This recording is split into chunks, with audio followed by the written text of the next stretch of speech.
पूज्याय राघवेन्द्राय सत्यधर्मरथाय च भजतां कल्पवृक्षाय नमतां कामधेनवे कृष्णाय वासुदेवाय देवकी नंदनाय च நந்தகோபகுமாராய கோவிந்தாய நமோ நமः. ஐந்தாவது வேதம் என்று போற்றப்படும் மகாபாரதம் பார்த்து வருகிறோம். அதாவது 18வது நாள் போர். மதிய நேரத்தில் சல்யனை தர்மராஜன் வீழ்த்த சல்யனும் மாண்டார். இந்த நேரத்தில் யாரெல்லாம் துரியோதனனுக்கு பலமாக இருந்தார்களோ அவர்கள் அனைவரையும் இழந்தான் துரியோதனன். இன்னும் சொல்ல போனா நேரா ஓடி சென்று துவைபாயன சரோவரம் என்று அந்த யுத்த ரணாங்கத்தில் இருந்த அந்த சரோவரத்தில் அமர்ந்து கொண்டு துர்வாச ரிஷியினால் ஒரு மந்திர சித்தி பெற்றிருந்தார். 7 நாட்கள் அந்த நீரிலே அமர்ந்து அந்த மந்திரத்தை உச்சாடனம் செய்தானே. ஆனால் தன்னுடன் போர் புரிந்து இறந்தவர்கள் அத்தனை பேரும் உயிரோடு திரும்பி வருவர். இந்த வித்தை துர்வாச ரிஷிகளினால் துரியோதனனுக்கு கிடைத்திருந்தது. அதை மனத்தில் வைத்துக்கொண்டு அந்த நீருக்கு அடியில் அமர்ந்து கொண்டு அந்த மந்திர உச்சாடனத்தை செய்து கொண்டிருந்தான் துரியோதனன். அப்போ சஞ்சயன் அந்த இடத்தில் உடம்புக்கெல்லாம் ரத்தம். அந்த நேரத்தில் வரும்போது துரியோதனன் கண்டான். நீயாவது உயிரோடு பிழைத்தாயே அப்படின்னு பேச, அப்போ அவன் மீண்டும் அந்த சிபிரத்திற்கு செல்லும் வழியிலே 3 பேரை கண்டான். அஸ்வத்தாமன், கிருபாச்சாரியார், கிருதவர்மன். இவங்க 3 பேர்கிட்டையும் சஞ்சயன் சொன்னான், துரியோதனன் வைபாயன சரோவரத்தில் ஒளிந்திருக்கிறார். வந்து அஸ்வத்தாமன் மிகுந்த நம்பிக்கையை துரியோதனனுக்கு கொடுத்தான். அங்கு பாதசாரியாக வந்த வேடர்கள் மூலம் விஷயம் அறிந்த பாண்டவர்கள் அந்த துவைபாயன சரோவரத்திற்கு வந்து அந்த துரியோதனை யுத்த ரணாங்கத்தில் எதிர்த்து நின்று வெற்றி பெற வேண்டும், ராஜ்யத்தை ஆள வேண்டும், அல்லது தோற்றால் வீர ஸ்வர்க்கத்தை எய்த வேண்டும், இதுதான் சத்திரிய தர்மம் அப்படின்னு சொல்லிட்டு தர்மராஜன் பல விதமான விஷயங்களை சொல்லி துரியோதனனை மீண்டும் போருக்கு அழைக்க, அப்போ அந்த வார்த்தை எப்படின்னா, சிறு வயதிலிருந்து எந்த ஒரு வார்த்தையையும் சகிக்க தெரியாதவன் துரியோதனன். அப்போ தர்மராஜன் நிறைய வார்த்தைகளை கேட்ட உடனே நீரில் இருந்து எழுந்தான். நீங்கள் அனைவரும் இருக்கிறீர்கள், நான் இங்கு ஒருவனே இருக்கிறேன், என்னிடம் எந்த விதமான ஆயுதமும் இல்லையே அப்படின்னு சொல்லும் போது, உனக்கு என்ன வேண்டுமோ அதை நாங்கள் தருகிறோம். ரத்தம் வேணா ரத்தம் தரும், கவச்சம் வேணா தரும், ஆயுதம் வேணும்னாலும் தரும். நீங்கள் அத்தனை பேரும் இணைந்து என் ஒருவனோடு எதிர்த்து போரிடுகிறீர்களா? இல்லை, ஒருவருக்கு ஒருவர் பகவான் கிருஷ்ணனின் அறிவுறுத்தலின்படி துரியோதனை எதிர்ப்பது பீமசேனன் என்று உறுதியாயிற்று. இந்த நேரத்தில் பலராமன் அந்த இடத்தில் வந்தார். பலராமன் என்றுமே துரியோதனனுக்கு பக்ஷபாதம், அவன் பக்கம் பேசுபவன். இப்போ இந்த நேரத்தில் இந்த கதைதனை கேட்டுக்கொண்டிருந்த ஜனமேஜயன், வைஷம்பாயனர் வந்து ஜனமேஜயனுக்கு இந்த மகாபாரதத்தை சொல்லிக் கொண்டிருக்கிறார். அந்த தீர்த்தாடனம் பலராமன் சென்று வந்திருக்கிறானே, அவன் எங்கு சென்றான் அப்படின்னா, முதல்ல பிரபாச கஷேத்திரம் எவ்வளவு புண்ணியகரமானது என்பதனை விளக்கினர். அதுபோக உத்பானம் என்கின்ற ஒரு அற்புதமான மகிமை பொருந்திய கிணறு, அந்த கிணறு எவ்வளவு உத்தமமானது என்கிறதுக்கு ஒரு பெரிய விருத்தாந்தத்தை மகாபாரதம் வர்ணிக்கிறது. அதை தாண்டி சரஸ்வதி நதிக்கு பலராமன் சென்றான் என்று மகாபாரதம் சொல்கிறது. இப்போ சரஸ்வதி நதி எங்கு இருக்கு சரியா சொல்லணும்னா, நைமிசாரண்யத்தில் சரஸ்வதி நதி இருக்கு அப்படின்னு சொல்ற. இல்லை, குருக்ஷேத்திரத்தில் இல்லை, பிரயாகா அந்த க்ஷேத்திரத்தில் இருக்கு. இல்லை, பத்ரி க்ஷேத்திரத்தில் இருக்கு. இப்படி அவரவர் மனதில் என்ன தோன்றுகிறதோ, சரஸ்வதி நதியானது இங்குதான் இருக்கிறது அப்படின்னு சொல்லிட்டு இருக்கு. ஆனா உண்மை என்ன அப்படின்னா, சரஸ்வதி நதி 7 இடத்தில் அவள் பாய்ந்து கொண்டு இருக்கிறாள். சிலது நம் கண்களுக்கு தெரிவதில்லை. இதுதான் உண்மை. ஏன்னா அவள் 7 ரூபங்களை தரித்திருக்கிறாள் சரஸ்வதி நதி. இன்னும் சொல்ல போனா அந்த 7 நதிகளும் சேர்கின்ற இடம் சப்த சாரஸ்வதா. இதுங்க சப்த சாரஸ்வதா என்று அழைக்கப்படும். இப்போ இதுல என்னன்னா, சரஸ்வதி 7 விதமாக பாய்ந்து கொண்டிருக்கிறாள் என்று ஒவ்வொரு இடத்திலும் ஒரு பெயரினை தாங்கிக் கொண்டிருக்கிறாள் சரஸ்வதி. ஒரு இடத்துல சுப்ரபா என்கின்ற பெயரோடும், அடுத்து காஞ்சனாக்ஷி என்கின்ற பெயரோடும், விசாலா என்கின்ற மற்றொரு பெயரோடும், மனோலாக்ஷா என்கின்ற பெயரோடும், யோகமாலா, அடுத்து விமலோதகா மற்றும் சரஸ்வதி என்கின்ற பெயரோடையே இந்த சரஸ்வதியானவள் 7 ரூபங்களை தரித்து அத்தனை பேர் வருகின்ற பாபங்களை அவள் தீர்த்து கொண்டு இருக்கிறாள். இந்த பவித்திரமான அந்த சரஸ்வதி நதி எங்கெல்லாம் பாய்ந்து கொண்டிருக்கிறதோ அங்கெல்லாம் பலராமன் அந்த தீர்த்தாடனம் சென்று வந்தான் அப்படின்னு. அப்ப இந்த நேரத்தில் அந்த கங்கா தீரம், அந்த தக்ஷன் யாகம் செய்த இடம், அந்த இடத்தை பிரயாக க்ஷேத்திரம் என்று சொல்வார்கள். அந்த பிரயாக க்ஷேத்திரத்திற்கு பலராமன் சென்று வரும் வழியில் தான் நாரதரை பலராமன் சந்தித்தார். சந்தித்த பொழுது அங்கு துரியோதனனுக்கும் பீமசேனனுக்கும் மிகப்பெரிய யுத்தம் நடக்க இருக்கிறது அப்படிங்கிற விஷயம் பலராமனுக்கு தெரிவித்தது யாரு? நாரதர். அப்போ நேர பலராமன் வந்தான். இப்பொழுது யுத்தமானது பிராரம்பமானது. ஆரம்பத்தில் பீமசேனன் மிருதுவான யுத்தத்தையே செய்தான் அப்படின்னு மகாபாரதம் சொல்கிறது. ஆனா துரியோதனன் எடுத்த எடுப்பிலேயே இதுவரை தான் என்ன வித்தைகளை, அதாவது கதா யுத்தத்தில் பயிற்சி பெற்றானோ அது அத்தனையும் பயன்படுத்த தொடங்கினான். எப்பவுமே எடுத்தவுடனே வேகமாக செயல்படுபவர்கள் மிக வேகமாக சோர்வடைந்து விடுவார்கள். இதை நல்லா தெரிஞ்சுக்கணும். எப்பவுமே அந்த யுத்த ரணாங்கத்தில் யுத்தமானது எந்த வேகத்தில் போகிறதோ அந்த வேகத்திற்கு தகுந்த மாதிரி யுத்தத்தை நாம் நிகழ்த்த வேண்டும் என்பது ஒரு அறிவுபூர்வமான ஒரு விஷயம்.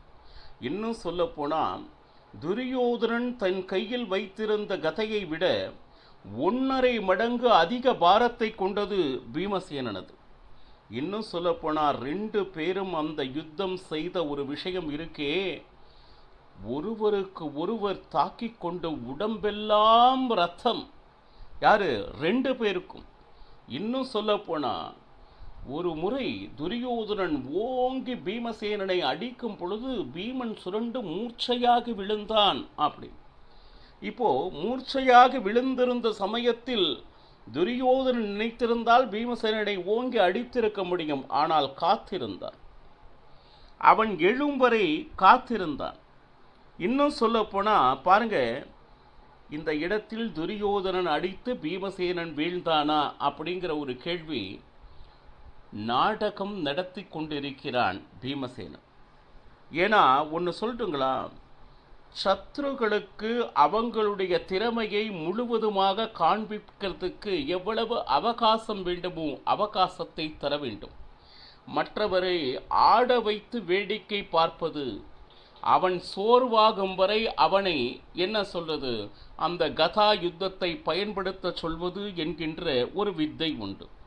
இப்போ இந்த இடத்துல துரியோதனன் ஒரு பக்கம் மிக சோர்வானான். ஆனால் பீமசேனனுக்கு சோர்வே இல்லை. ஆனால் பீமசேனனும் சோர்வானது போல அந்த இடத்தில் நடித்து கொண்டு இருந்தார். பாருங்க, இப்போ இதில் என்ன விஷயம் அப்படின்னா, தர்மராஜன் இவ்வளவு பெரிய கோரமான யுத்தம் நடந்து கொண்டிருக்கிறதே கிருஷ்ணா, யார் ஜெயிப்பார்கள்? அப்பவும் இந்த நேரத்தில் கிருஷ்ணன் சொல்லக்கூடிய ஒரு விஷயம், தர்மத்தின் மார்க்கத்திலே தான் துரியோதனனை கொள்ள வேண்டும் என்றால் கண்டிப்பாக முடியாது. இது கிருஷ்ணன் சொல்லக்கூடிய ஒரு எப்பவுமே ஒரு கேள்விக்கு பதில் என்று கிருஷ்ணனுக்கு சொல்லி பழக்கமே இல்லை. ஒரு கேள்வி கேட்டால் நாம் யோசிப்பதாக மற்றொரு பதில் சொல்வான் தர்மராஜன். அவனுக்கு இன்னும் கலக்கமானது. இப்போ இதில் என்னன்னா, மாயா வித்தையை பிரயோகிக்க ஆரம்பித்தான் துரியோதனன். மாயா வித்தை என்றால் தரையிலிருந்து மேலே பறப்பது. ஓங்கி பீமசேனன் அடிக்க வரும் பொழுது தான் தரையில் இல்லாமல் நேர பறந்து மீள் கீழே விழுவது. இந்த மாதிரி. இன்னும் சொல்ல போனால் தலை கீழாக பறந்து அப்படியெல்லாம் இந்த மாயா வித்தையை செய்து கொண்டிருந்தான். பாருங்க, இந்த நேரத்தில் பாருங்க, பீமசேனன் மிகுந்த பலத்தை உபயோகித்து, சரி, அந்த நாபி இருக்கு இல்லையா, அதாவது தொப்புள், அதற்கு நேர் பின்னாடி 2 தொடைகளை இணைக்கும் ஒரு உறுப்பு இருக்கு. அதுதான் தலைபாகம் என்று சொல்வார்கள். அந்த இடத்தில் தன்னுடைய சக்தி முழுவதையும் பிரயோகித்து ஓங்கி அடிக்க துரியோதனன் விழுந்தான், தொடை முறிய.